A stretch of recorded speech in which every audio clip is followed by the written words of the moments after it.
Dans cet épisode à se geler les os, tous à bord pour un spécial Alaska 2. Il faut le maintenir à flot! Avec le capitaine Savage et le commandant Heinemann mis à bord. Je suis dans un bateau en glace.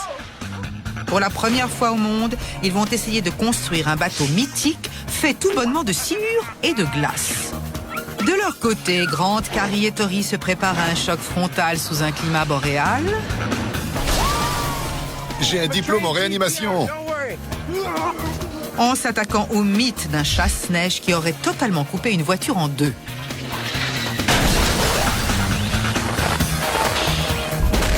Qui sont les Mythbusters? Adam Savage et Jamie Heinemann. On essaie de viser la tête? À eux deux, ils ont plus de 30 ans d'expérience dans le domaine des effets spéciaux. Joli. À leur côté, Tori Bellecci, Grant Imahara Complètement dingue. et Carrie Byron. On va s'éclater, ouais. Ils ne se contentent pas de recenser les mythes, ils les mettent à l'épreuve.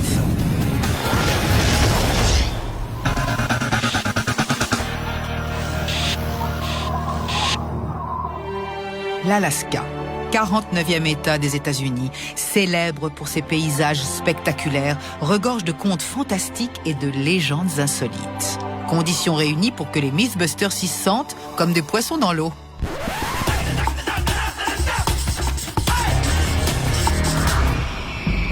Ce n'est pas un béret, mais t'en auras besoin. C'est un mythe du Grand Nord? Exactement. Il est temps de faire un autre spécial Alaska. Des idées? Justement, je voudrais en savoir plus sur un matériau appelé picrite, inventé pendant la Seconde Guerre mondiale par un gars du nom de Pike. C'est un mélange de copeaux de bois et d'eau qui, une fois gelé, serait plus dur que du béton. Il voulait construire un porte-avions avec ce matériau, mais ça ne s'est pas fait parce que la guerre s'est terminée. Si j'ai bien compris, personne n'a jamais construit de bateau avec ça. Exact. Mais nous voilà. Bien sûr. D'après ce mythe, pendant la Seconde Guerre mondiale, l'acier et le fer venant à manquer, un inventeur ingénieux propose une idée novatrice. La picrite, un mélange de glace et de pulpe de bois censé être si dur qu'on pourrait en construire une flotte. Mais avant que les Alliés ne constituent une flottille de glace, la guerre prend fin, laissant la question sur ce mythe sans réponse. Un bateau peut-il vraiment être fait de sciure et de glace? Un porte-avions en sciure et en glace? J'espère qu'on n'a pas mis la barre trop haut. On va construire une espèce de bateau en picrite, mais avant, il faut tester les propriétés magiques du matériau. Lesquelles? Qu'il est blindé, plus dur que du béton, et qu'il fond plus lentement que la glace, d'après ce qu'on dit. Bon début.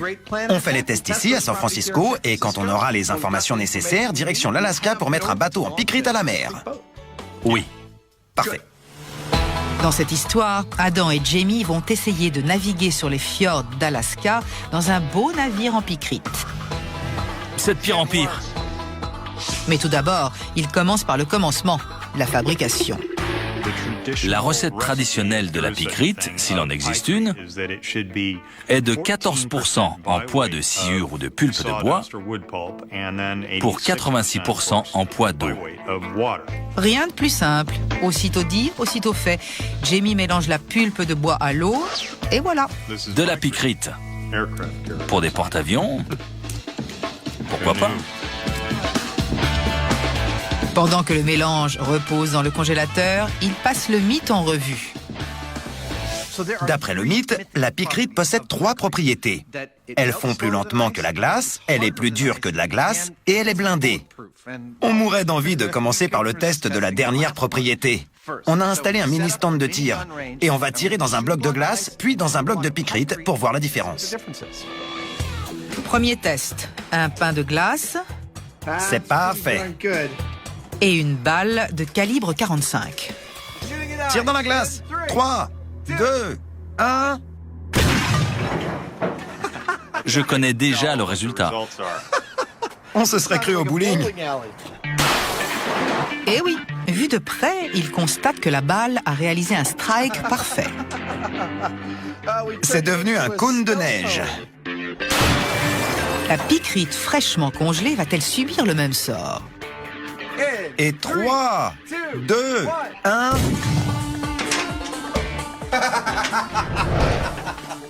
Et voilà.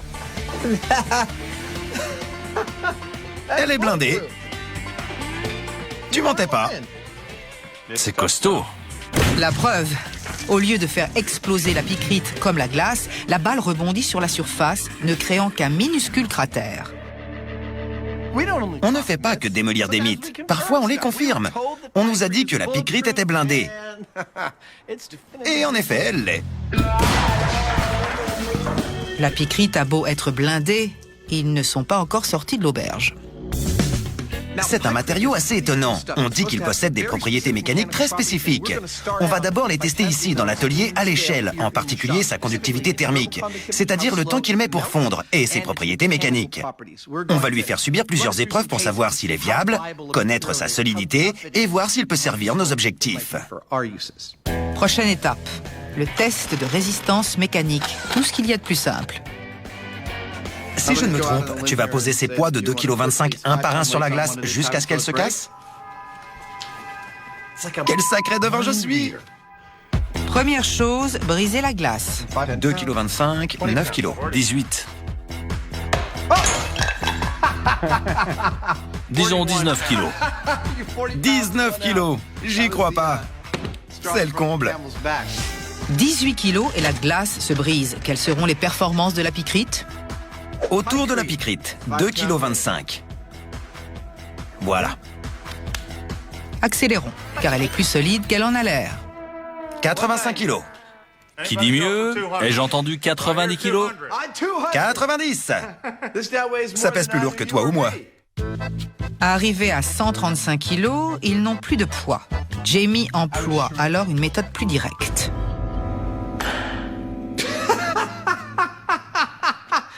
Oh, ça me tue!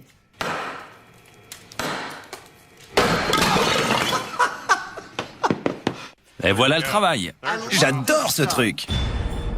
Pas étonnant. Avant d'atteindre son point de rupture, la picrite supporte une charge de presque 8 fois supérieure à celle de la glace. Ça alors, cette picrite m'impressionne. Je n'aurais pas cru qu'elle résisterait à tous les poids de l'atelier. D'après ce que j'ai vu, cette technologie va nous faire passer de bons moments.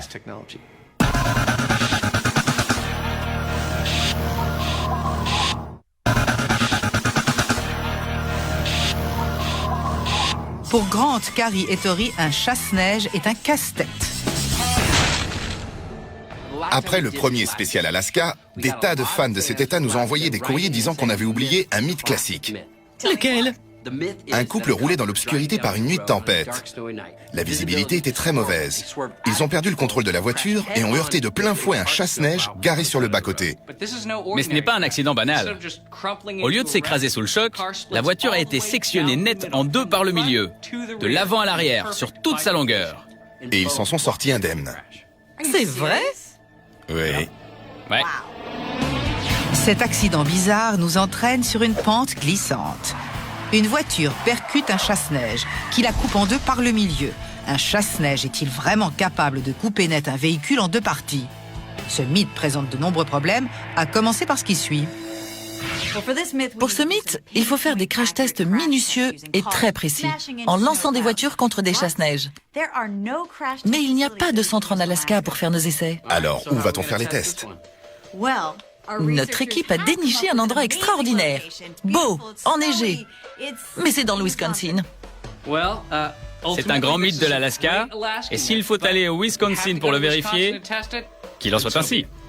Alors, la première chose à faire en arrivant là-bas, c'est de s'informer sur les chasse-neige. Il faut bien avouer qu'en tant que Californien, on ne connaît rien à ces engins. Curieusement, pour un spécial Alaska, l'équipe prend la direction du Wisconsin. Nous voilà au nirvana des chasse-neige. Ce n'est pas l'Alaska, mais avec des chasse-neige à profusion, l'entreprise Burke est le meilleur point de départ. Même si on ne rencontre pas de pêcheurs de crabes, qu'on n'a pas vu sur la côte russe, et qu'aucun orignal ne se promène en liberté dans les rues, il y a beaucoup de neige et de chasse-neige. C'est une première étape. Il nous faut un de ces engins. Mission accomplie. C'est exactement ce qu'il nous faut. Si quelque chose doit couper la voiture en deux, c'est bien cet engin. Vous voyez ce que je veux dire? C'est parfait pour vérifier notre mythe, car la lame a la forme idéale. Ce chasse-neige a non seulement une extrémité aiguisée comme une hache, mais il a aussi une lame très fine à l'avant qui sera comme un tranchant devant la voiture. C'est l'engin idéal pour couper notre véhicule en plein milieu. La lame n'est pas le seul atout de ce chasse-neige. Il a tout pour lui. Une superbe lame et aussi un poids lourd à l'arrière. Donc la voiture va se lancer contre une masse totalement inébranlable. Comme si elle heurtait une hache géante immobile. Hache immobile est le terme approprié.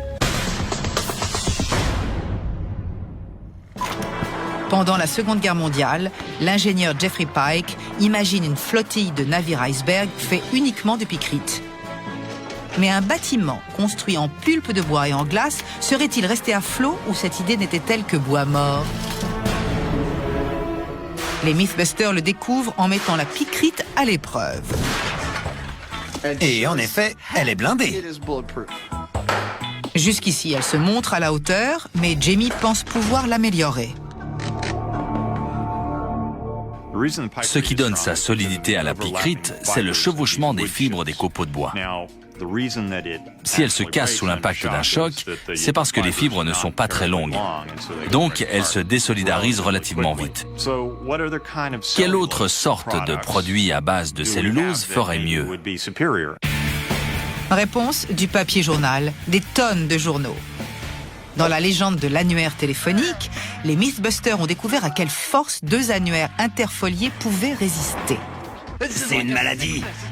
Et Jamie a l'intention de tirer profit de cette force multicouche en fabriquant sa propre picrite.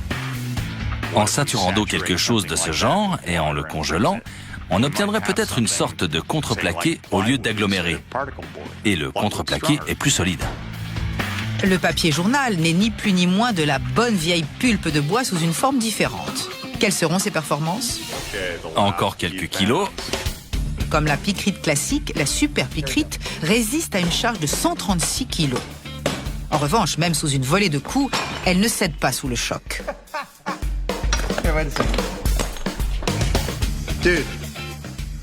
Je prends des risques si je dis que j'adore ce matériau.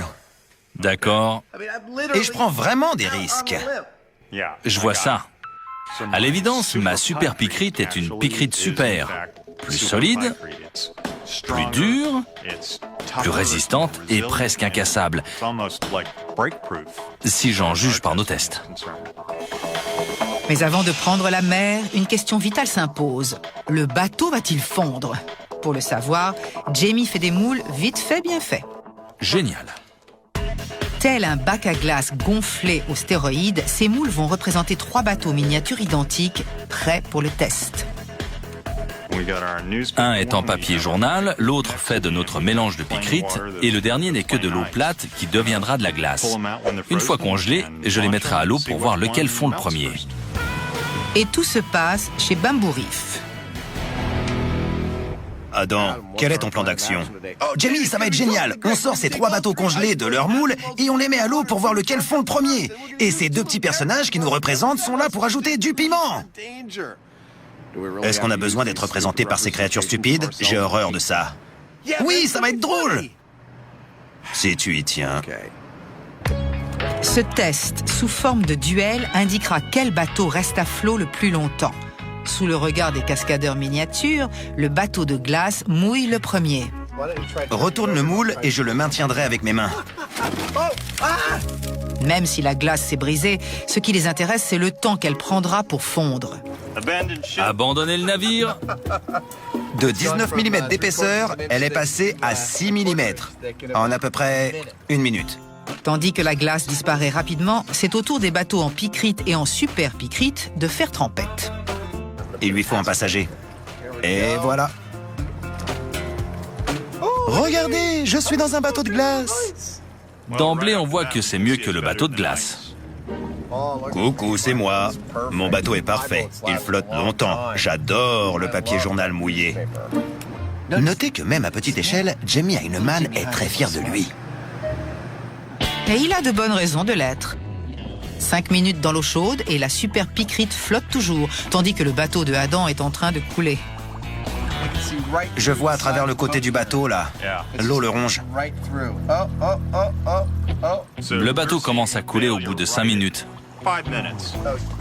Et maintenant, c'est le naufrage. La picrite a tenu 5 fois plus longtemps que la glace. C'est fini. Il ne fait pas le poids contre la super picrite. L'avantage du papier journal, c'est que même s'il dégèle et que ses couches se décollent, il reste en place et continue à protéger thermiquement la glace d'en dessous. C'était prévu.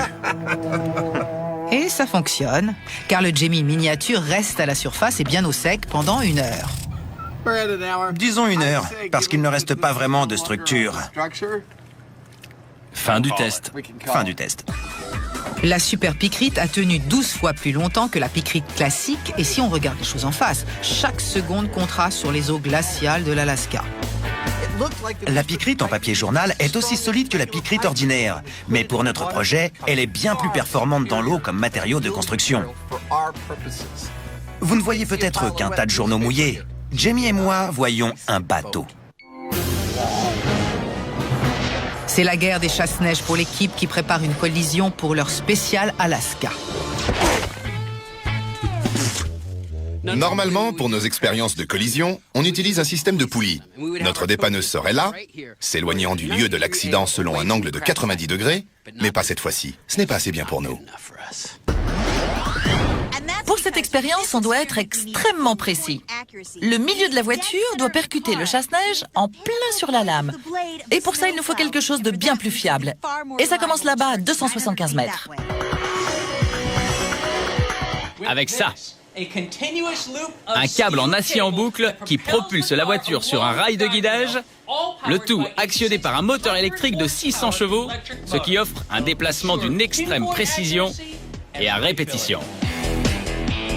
En clair, au lieu d'un système de remorquage, un moteur va actionner un câble qui fera percuter la voiture contre le chasse-neige à l'arrêt, et ce, avec une extrême précision.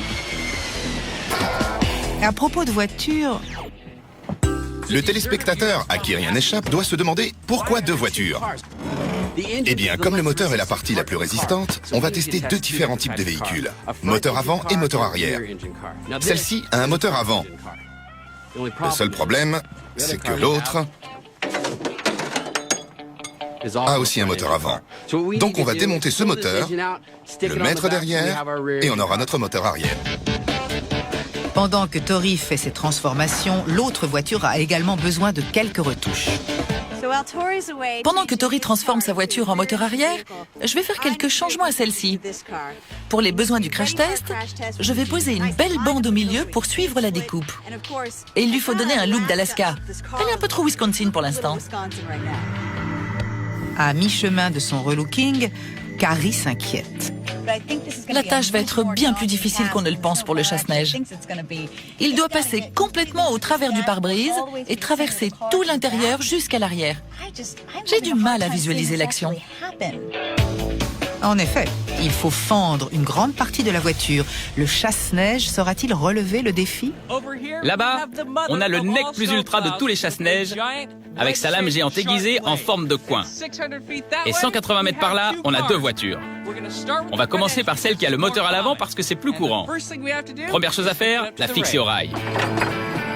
Et pas n'importe quelle fixation. Ils sont en train d'enchaîner la voiture sur le patin. Le patin est un dispositif rattaché au rail qui assure un déplacement de la voiture en ligne droite sur toute la distance. À l'autre bout, on a un système de largage rapide high-tech. Rien n'est laissé au hasard. La voiture percutera le chasse-neige en plein milieu. Quelques réglages de dernière minute et tout est paré, à une exception près, les passagers.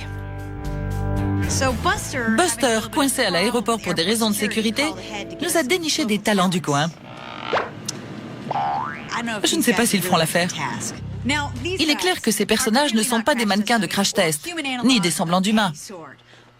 Mais d'après le mythe, passagers et conducteurs s'en sont sortis indemnes.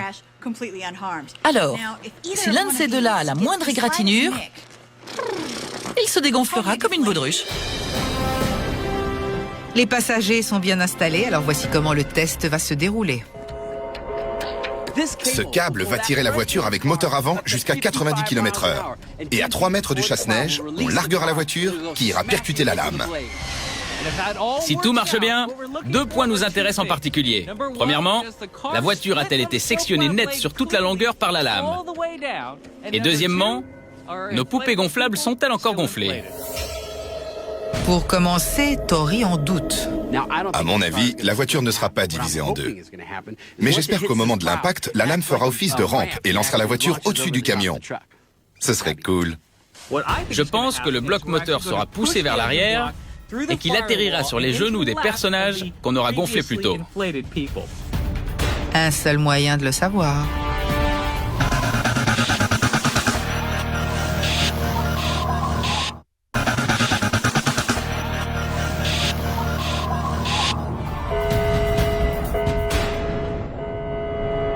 Ce n'est pas l'Alaska, mais le Wisconsin fait l'affaire. Prêt à y aller? Ouais, on va voir si on peut couper cette voiture en deux. Annonce. Véhicule avec moteur avant à 90 km/h contre le top des chasse-neige. 3, 2, 1, partez! C'est le moment de vérité. La voiture fonce sur le rail à 90 km/h. Génial! Super! Vitesse et chasse-neige sont-ils capables de fendre la voiture en deux?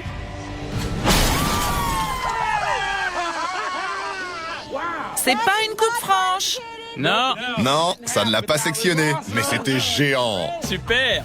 Le test n'aurait pas pu mieux se passer, mais l'équipe n'obtient pas, et de loin, le résultat attendu. Elle n'est pas en 2 morceaux. Non! Elle n'est même pas fendue, juste une petite entaille à l'avant.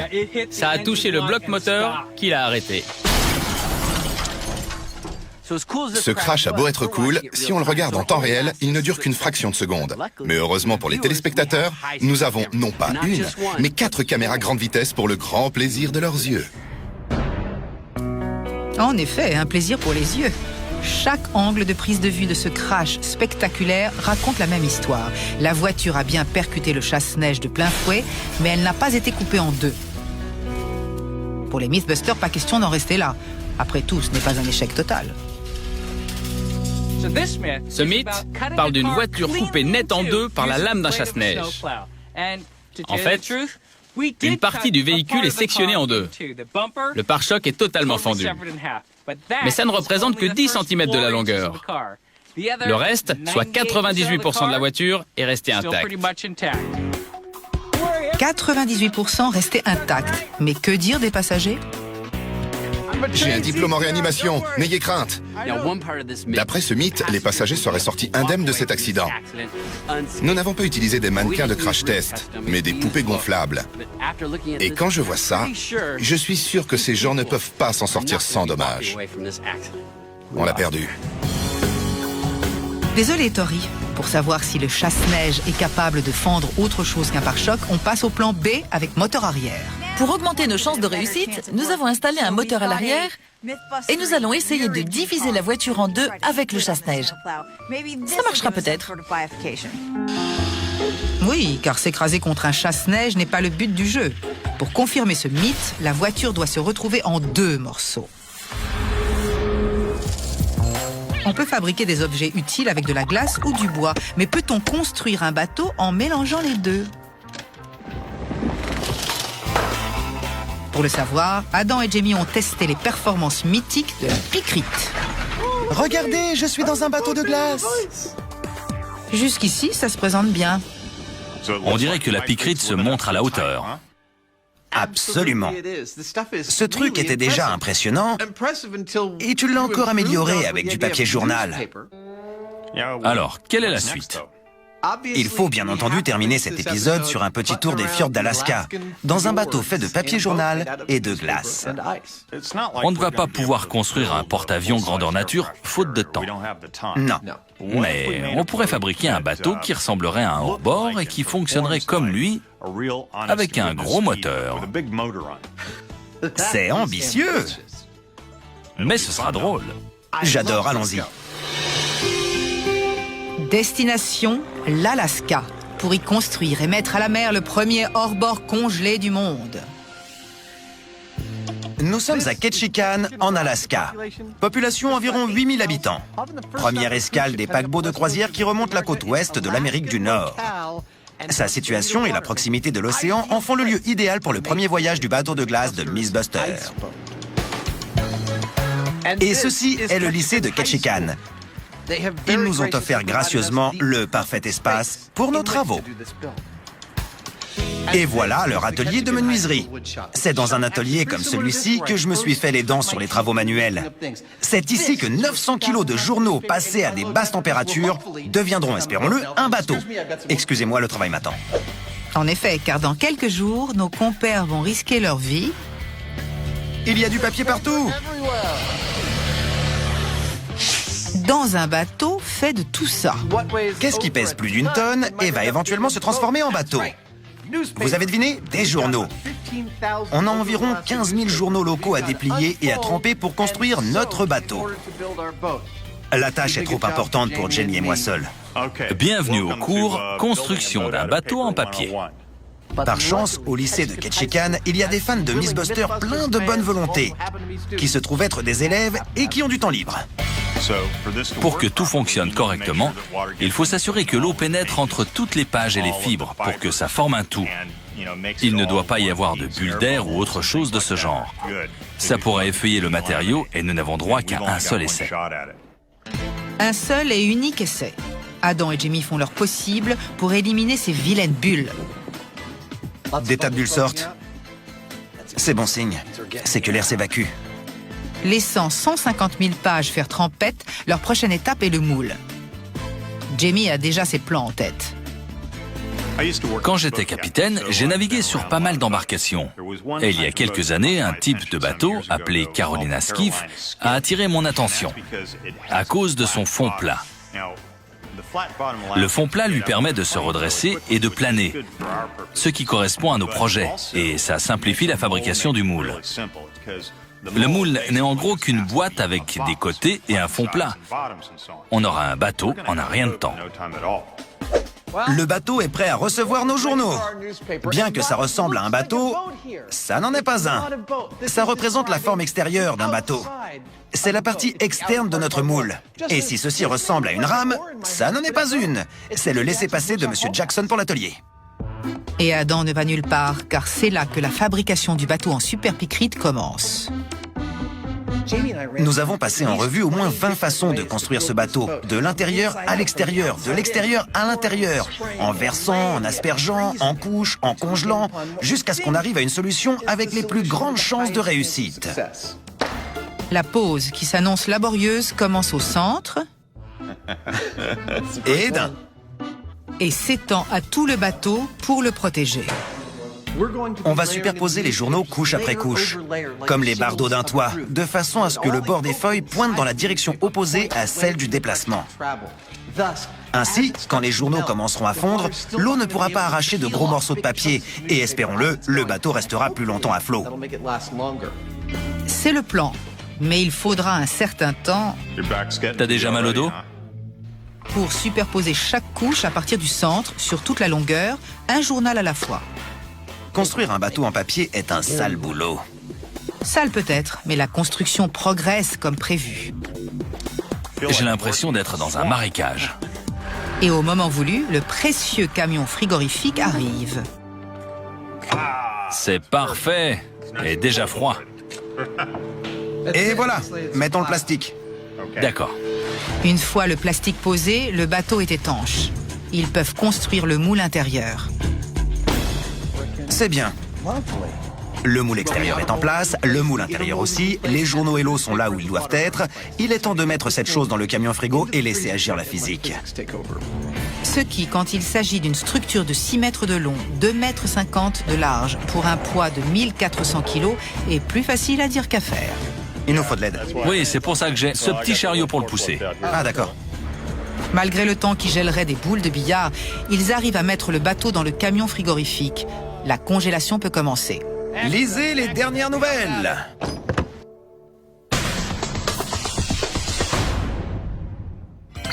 Grant, Tori et Carrie font de la musique.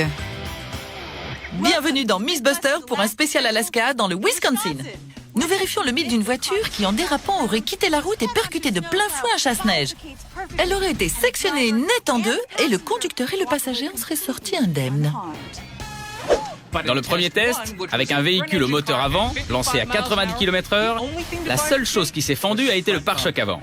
Quant aux passagers et au conducteur, ils étaient loin d'être en bon état. On ne peut pas encore rejeter ce mythe. Notre premier véhicule avait un moteur avant. Pour le deuxième test, on a un véhicule modifié avec moteur arrière. Donc il ne reste pratiquement rien qui empêcherait la lame de se frayer un chemin. Avec cette voiture, on a de meilleures chances de confirmer ce mythe. Et pour augmenter encore plus les chances, on a fait d'autres modifications. Première modification, le fil de la lame du chasse-neige.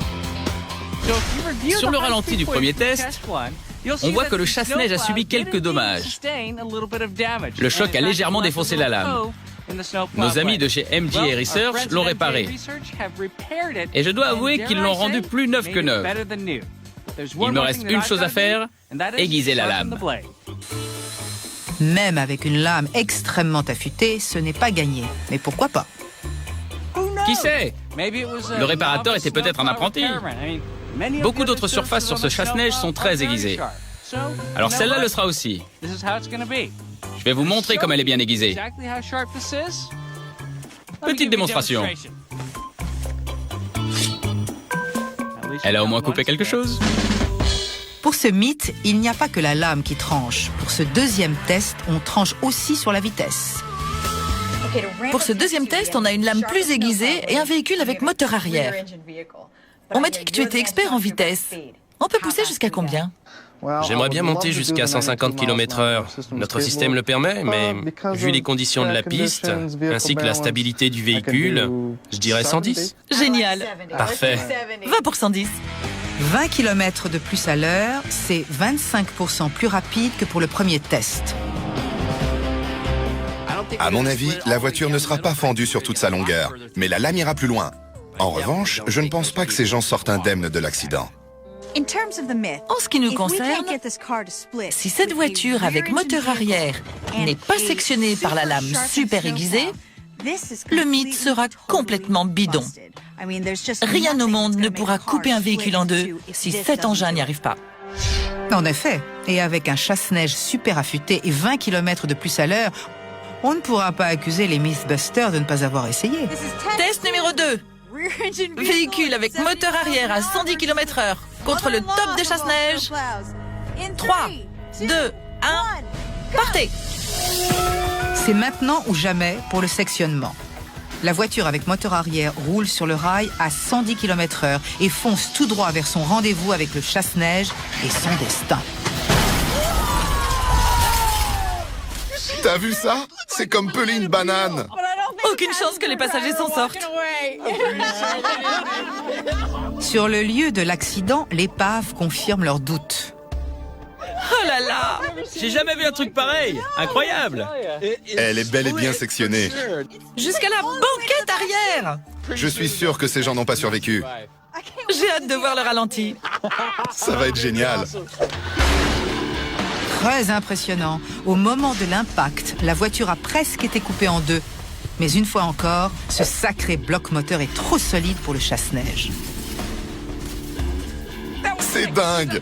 Dès que la voiture est sortie du garage, on a entendu le sifflement du câble sur le béton. Et elle s'est écrasée contre le chasse-neige. Elle est partie dans deux directions. Les roues ont volé de ce côté, les vitres par ici, mais on n'a toujours pas pu la couper entièrement en deux. C'était quand même super. J'ai déjà assisté à des tas d'accidents. Mais ça, c'est le plus incroyable que j'ai jamais vu. Une voiture pratiquement fendue en deux? On ne voit ça qu'une fois dans sa vie. C'est sans aucun doute un accident unique. Mais qu'en est-il de notre mythe du chasse-neige? Pour confirmer ce mythe, on se basait sur deux critères. 1. La voiture devait être divisée en deux morceaux. Ça n'a pas été le cas. Elle a seulement été fendue jusqu'à la banquette arrière. 2. Le conducteur et le passager devaient s'en sortir indemnes. Et là, il y a peu de chances qu'ils s'en sortent. C'est pas la grande forme. On a vérifié ce mythe avec un véhicule avec moteur avant à 90 km/h. Échec. On a essayé avec un moteur arrière à 110 km/h. Encore un échec.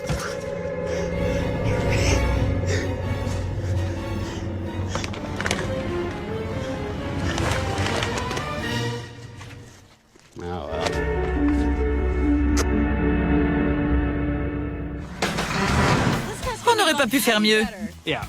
On a mis toutes les chances de notre côté et la voiture n'a pas été coupée en deux. Et c'est impossible que ces gens sortent indemnes de cet accident. C'est bidon. Bidon. Bidon. Retournons à l'atelier. C'est une longue marche. Eh oui. On est dans la bonne direction.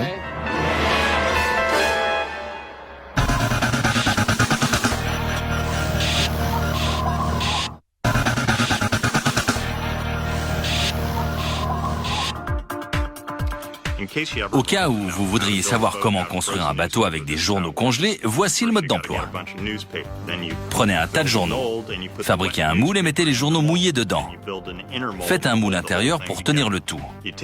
Mettez l'ensemble dans un freezer. Une fois congelé, sortez l'ensemble du freezer, puis enlevez toutes les pièces des moules. Posez dessus un moteur hors bord.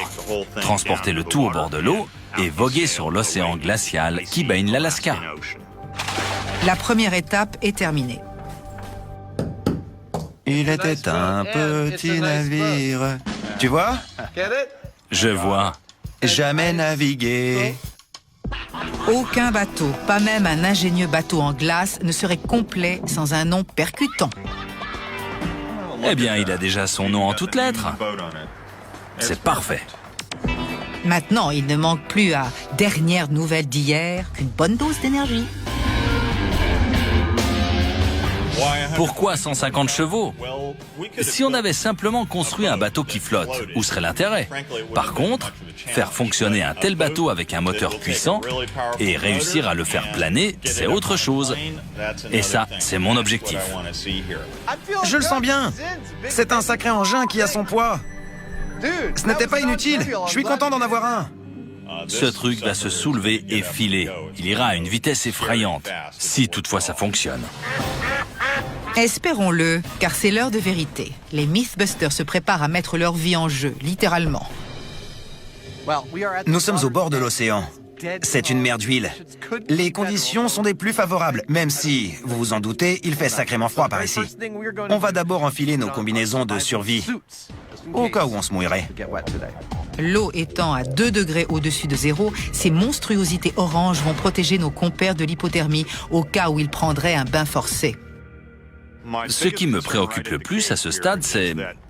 Le bateau va-t-il flotter? On a inventé cette chose, on a bien travaillé, mais on ne saura pas si ça flotte avant que ça flotte. On y est. On ne pourra plus reculer une fois qu'on aura ouvert les portes de ce camion. Prêt? Allons-y.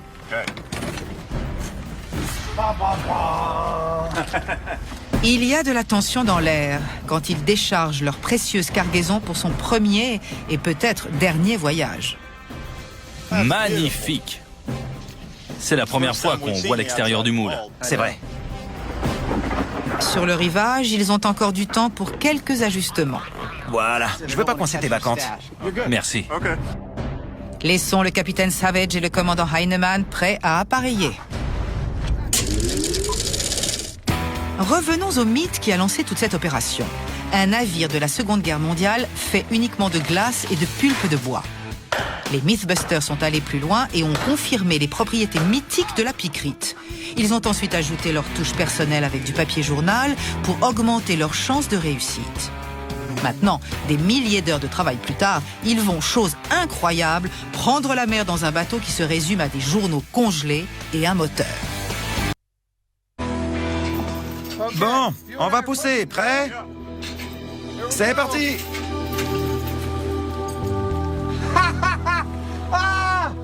Incroyable! Vas-y, bébé! Les premières impressions sont bonnes. Tu te rends compte? Le premier voyage de dernière nouvelle d'hier, en glace et en papier journal. Mettons les voiles. Chose incroyable, dernière nouvelle d'hier reste à flot. Mais nos intrépides bourlingueurs en veulent davantage. Il tient le coup. Faisons-le planer. Prêt? Le véritable test pour ce bateau est: va-t-il rester en un morceau à pleine vitesse? 5 km/h. 16 km/h. 29 km/h. Garde un œil sur le moteur. 37 km/h. Incroyable. Incroyable est le mot.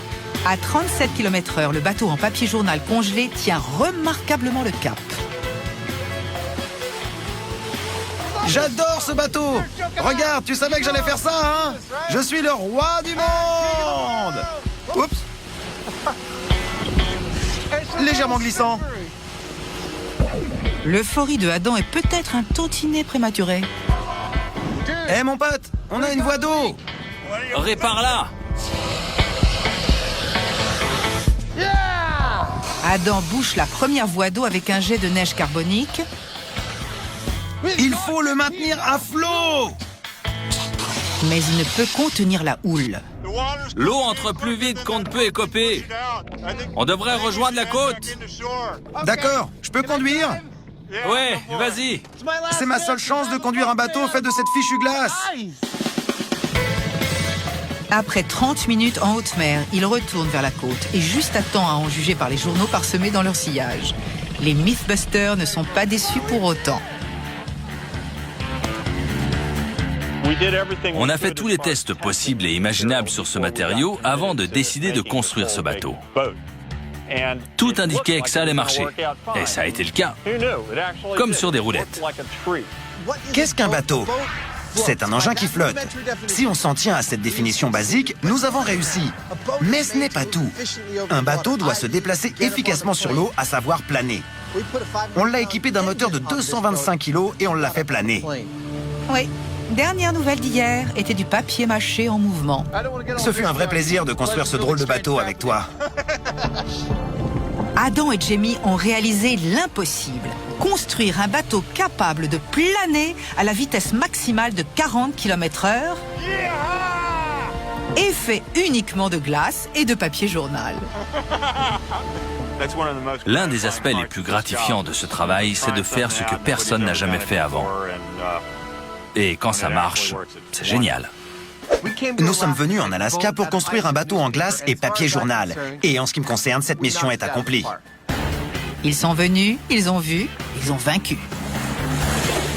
Ça fait drôle de penser que dans quelques heures, ça sera de la bouillie. Je sais, c'est génial. Les Mythbusters laissent leur navire se déliter sur place. Quel verdict pour ce mythe? Ça me semble évident. La picrite a été à la hauteur de ses 3 propriétés mythiques. On a construit un bateau viable avec de la glace et du papier journal. Non seulement notre bateau a plané, non seulement il a fait du 40 km/h, mais en plus, il avait un look d'enfer. Les gens vont penser qu'on a triché, ce qui est faux. Je dirais que c'est plausible. Oui, mais il ne faut pas oublier que ce mythe porte sur la picrite d'origine et un porte-avions. Vu que notre super picrite a presque fondu au bout de 20 minutes, dans le cas d'un porte-avions qui naviguerait sur toutes les mers du monde, y compris dans les eaux tropicales, d'énormes morceaux de ce matériau devraient se détacher en route. C'est pas pratique du tout. Pourquoi pas? Plausible, mais ridicule. Vendu. Parfait.